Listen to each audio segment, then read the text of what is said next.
നമ്മൾ ഈ kidney transplant, അതുപോലെ ലിവർ ട്രാൻസ്പ്ലാന്റ്, ഹൃദയം മാറ്റിവെക്കൽ എന്നൊക്കെ കേട്ടിട്ടില്ലേ? അതേപോലെ മരങ്ങളെയും മാറ്റിവെക്കാൻ പറ്റും. മരങ്ങളെ മാറ്റിവെക്കുന്ന രീതിയുണ്ട് നമ്മുടെ മെട്രോ നഗരമായ ബംഗളൂരുവിൽ. ഇവിടെ ഒരു മരവും മുറിച്ചു കളയാൻ ഇവിടുത്തെ പരിസ്ഥിതിവാദികൾ സമ്മതിക്കില്ല. പിന്നെ എന്താണ് ഒരു പരിഹാരം? അതാണ് മരം മാറ്റിവെക്കൽ.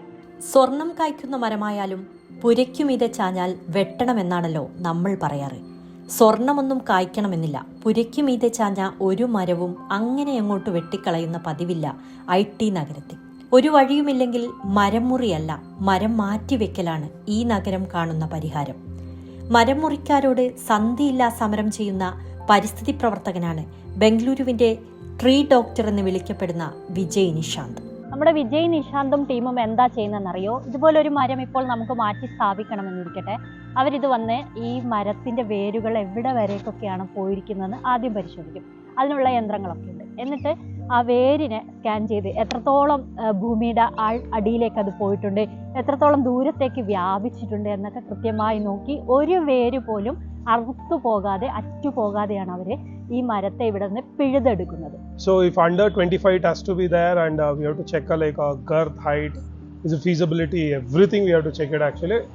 Later on we will prepare a root ball depending on the girth size and everything. Then we prune all the canopy, and we use a machinery to carry this tree from one place to another place. So then we place the tree inside the that pit, and we try to close all the soil, and then we start watering it actually. ഈ മരത്തിലൊക്കെ ഇതുപോലെ നമുക്ക് പേരെഴുതുന്ന ശീലമുണ്ടല്ലോ അല്ലേ? ഇതുപോലെയൊക്കെ ഇങ്ങനെ ചീന്തി വലിച്ച് മരത്തിന്, നമ്മൾ വിചാരിക്കും മരത്തിന് വേദനയാവില്ല, അതിന് വേദനയാകും ശരിക്കും. അപ്പോൾ ഇതുപോലെയൊക്കെ നമ്മൾ ചീന്തി പേരെഴുതിയിടുമ്പോൾ സംഭവിക്കുന്നതെന്ന് വെച്ചാൽ മരത്തിന് നല്ല കേടുപാട് സംഭവിക്കുന്നുണ്ട്.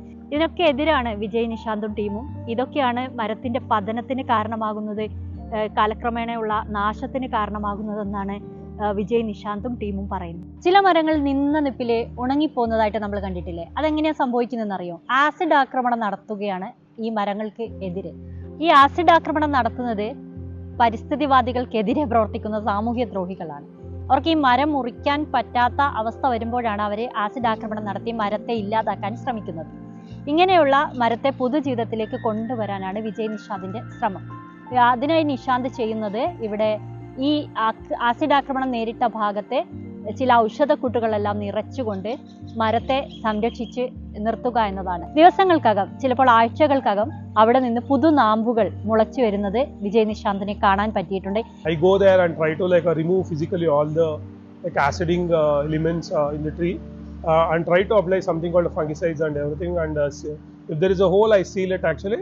Later on I try to pump all the root hormones and the fertilization and everything to keep the tree intact and everything. So like that I have saved a lot of trees in Bengaluru actually. So in that way that is also going pretty good actually.